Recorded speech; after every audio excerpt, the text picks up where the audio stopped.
Alarm keras perang Rusia-Ukraina menjadi perang Eropa bahkan dunia. Balimuh, cerita di balik berita. Melihat perkembangan situasi terakhir perang di Ukraina, sulit untuk tidak mengatakan perang akan berkembang lebih meluas menjadi perang Eropa. Menlu Jerman Annalena Baerbock dalam debat di Majelis Parlemen Dewan Eropa pada 24 Januari mengatakan bahwa Eropa sedang berperang dengan Rusia dan Barat jangan berselisih dengan sesama anggota sekutu terkait bantuan tank. Bahkan Perdana Menteri Polandia Mateusz Morawiecki dalam kunjungannya ke Jerman pada 17 Januari mengatakan bila Ukraina kalah akan menjadi awal Perang Dunia Ketiga. Saat dia menjelaskan bahwa Barat tidak boleh mengulur-ulur waktu, apalagi memblokir bantuan persenjataan yang dibutuhkan oleh Ukraina. Karena sampai menjelang 1 tahun invasi Ukraina, serangan artileri dan gempuran senjata Rusia semakin masif. Tidak ada tanda-tanda keseriusan Rusia membawa perang ke jalan negosiasi. Kurang dari 2 minggu, Amerika mengubah kebijakan untuk setuju memberikan paket bantuan militer yang di dalamnya ada rudal jarak jauh Ground Launched Small Diameter Bomb atau GLSDB kepada Ukraina senilai $2,2 miliar pada 3 Februari. Total bantuan Amerika sendiri sejak invasi Ukraina hampir mencapai $30 miliar dan total bantuan Barat mencapai $120 miliar untuk kemanusiaan, keuangan, dan militer. Rudal GLSDB adalah rudal presisi tinggi canggih yang memiliki jangkauan sekitar 150 km atau lebih dari 2 kali jangkauan rudal HIMARS yang sudah diberikan oleh Amerika. Rudal GLSDB dibuat oleh Boeing dan Saab Group. Rudal ini diluncurkan dari sistem artileri berbasis darat. Rudal GLSDB dapat menyerang objek target bergerak pada jarak 130 km. Pemberian rudal GLSDB menjadikan militer Ukraina tidak lagi dalam posisi defense, tetapi siap menyerang balik ke semua wilayah yang telah diklaim bagian dari Federasi Rusia. Dan menjadi sangat mungkin serangan yang dilakukan oleh tentara Ukraina akan menghancurkan wilayah Rusia yang dimulai dari perbatasan Ukraina, Belgorod sebelum menyerang jauh ke dalam Rusia. Mengapa Amerika mengubah kebijakannya memberikan rudal jarak jauh?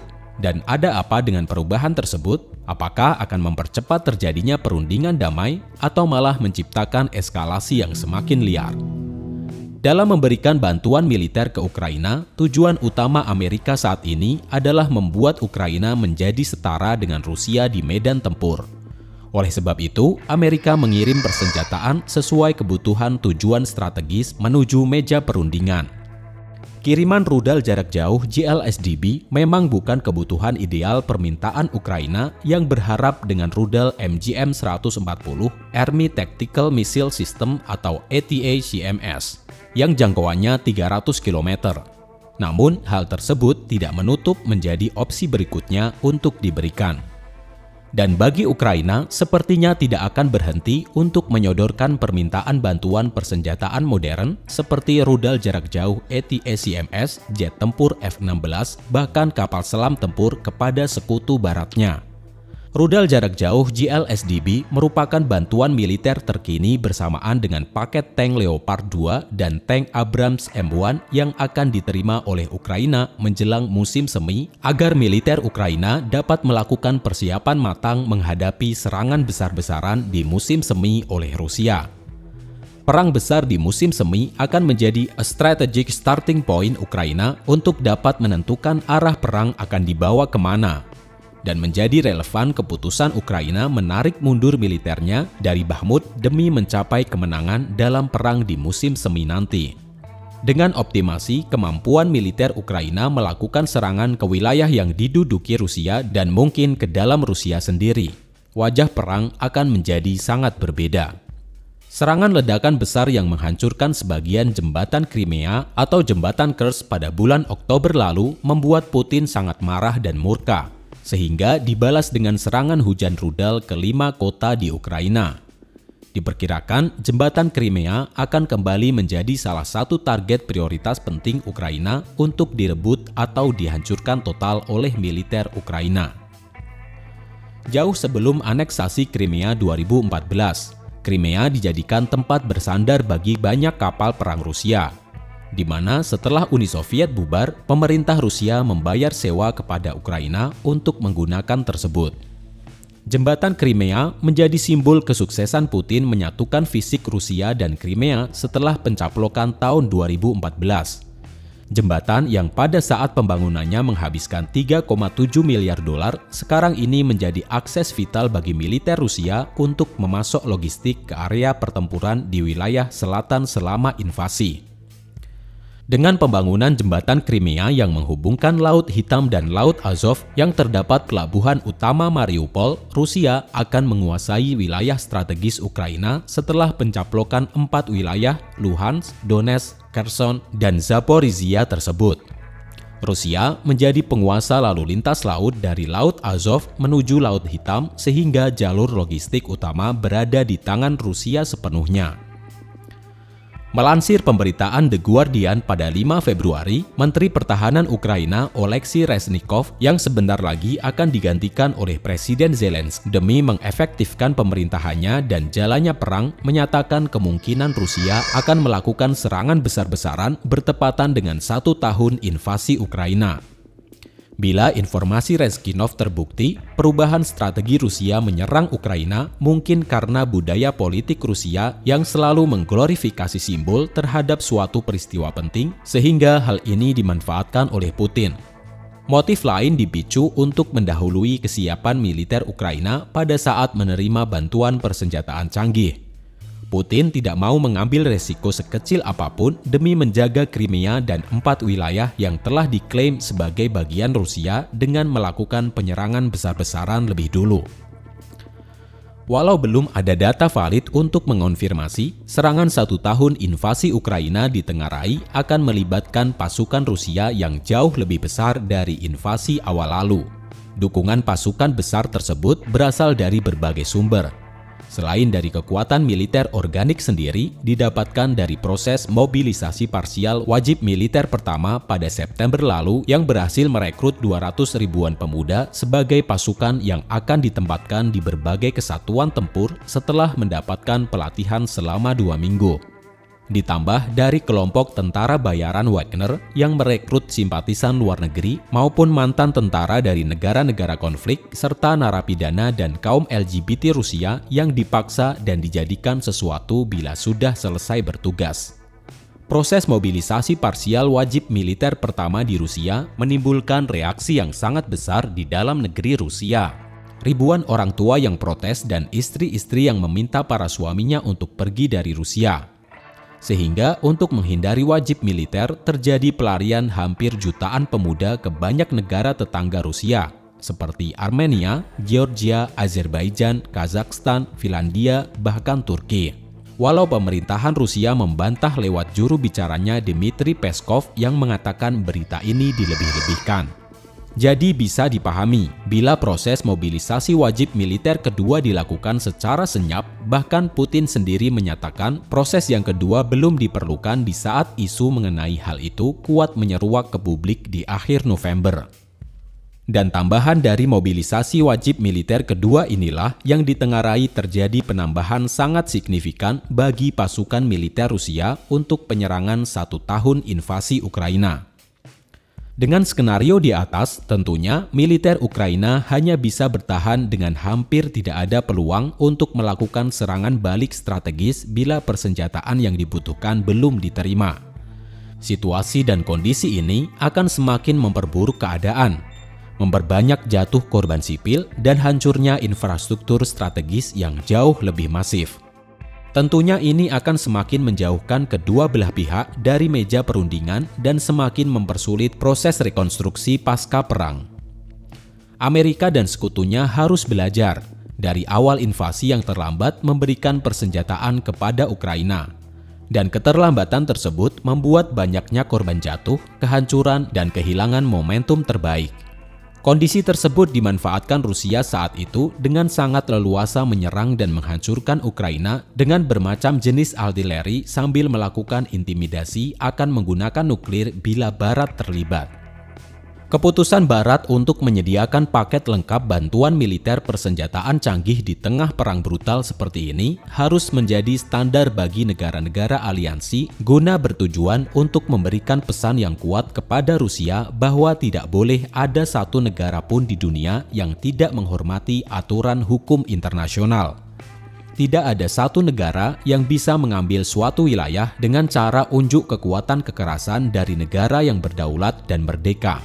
Kecepatan dalam memberikan dan mengirimkan bantuan militer juga menjadi elemen sangat penting untuk memperkuat posisi bertahan dan menyerang guna mencegah kerusakan dan korban yang minimal, sekaligus mempertinggi potensi kemenangan dari target strategis yang akan diserang. Perang Rusia-Ukraina hari ini menggambarkan bahwa perang yang sekarang terjadi sangat berbeda dibandingkan dengan Perang Dunia Kedua. Banyaknya pasukan yang tidak lagi menjadi faktor determinan, tapi kekuatan persenjataan konvensional modern dan canggih menjadi game changer untuk menentukan arah perang akan dibawa kemana. Artileri canggih, drone, rudal hipersonik, jet tempur, kekuatan cyber dan satelit menjadi kekuatan determinan jalannya perang membantu pasukan infanteri yang berada di garis depan. Menjelang 1 tahun invasi Ukraina, proses perdamaian yang diusahakan baik oleh Sekjen PBB dan beberapa pemimpin dunia seperti Presiden Erdogan, mantan Perdana Menteri Israel Naftali Bennett, dan Presiden Jokowi masih jauh dari harapan.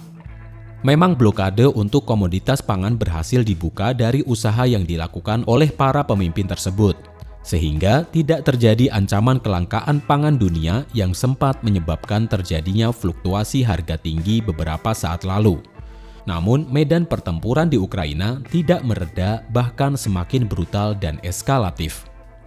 Wacana untuk meyakinkan Putin bersedia berdialog oleh para pemimpin dunia tidak lagi sekuat seperti di awal invasi. Dengan keteguhan sikap Putin yang tidak mau beranjak dari invasi 4 wilayah tersebut menyebabkan pintu dialog perdamaian yang diinisiasi oleh para pemimpin dunia menjadi tidak efektif. Keyakinan Putin bahwa Rusia akan memenangi perang semakin menutup pintu perdamaian. Mungkin upaya konstruktif yang lebih efektif bila bisa melibatkan Presiden Xi Jinping dan Presiden Joe Biden duduk bersama mencari formula perdamaian yang nantinya ditawarkan kepada Presiden Putin. Selain isi dari proposal perdamaian, yang jauh lebih penting kehadiran figur Xi yang sangat dipercaya dan dihormati Putin. Ada relasi dependensi tinggi Putin kepada Xi di tengah invasi Ukraina yang menghasilkan banyak paket sanksi Rusia dari Barat. Aura dominasi Xi terhadap Putin juga terlihat jauh lebih menonjol karena ditopang dengan leadership-nya membawa Cina sebagai negara perekonomian terkuat nomor 2 di dunia sekaligus pemilik senjata nuklir dan alutsista yang modern dan canggih. Namun harapan tersebut sepertinya sangat susah dapat direalisasikan. Adanya insiden balon intelijen Cina di wilayah udara Amerika yang ditembak jatuh oleh jet tempur F-22 dengan rudal AIM-9X atas perintah Presiden Joe Biden pada 3 Februari memberikan pesan tegas bahwa hubungan kedua negara yang panas akibat perang dagang COVID-19 Laut Cina Selatan, embargo chip dari Taiwan akan memasuki tahap baru yang sungguh sangat berbahaya. Sepertinya bukan kebetulan ada peristiwa sangat penting yang jarak waktunya berdekatan. Diambil dari pemberitaan media Inggris Mirror pada 31 Januari yang mengupas tema adanya kiriman 2.500 drone DJI Mavic 2 gaya helikopter yang sangat canggih dari Beijing kepada kelompok Wagner yang menggunakan saluran shadow governance dalam berkomunikasi dan pengiriman paket tersebut. Tentunya cara yang dilakukan tersebut bertujuan agar sangat sulit dilacak oleh para lawan, sehingga secara resmi pemerintahan kedua negara dapat membangun argumen untuk mengatakan tidak mengakui dan memiliki kebijakan hal tersebut.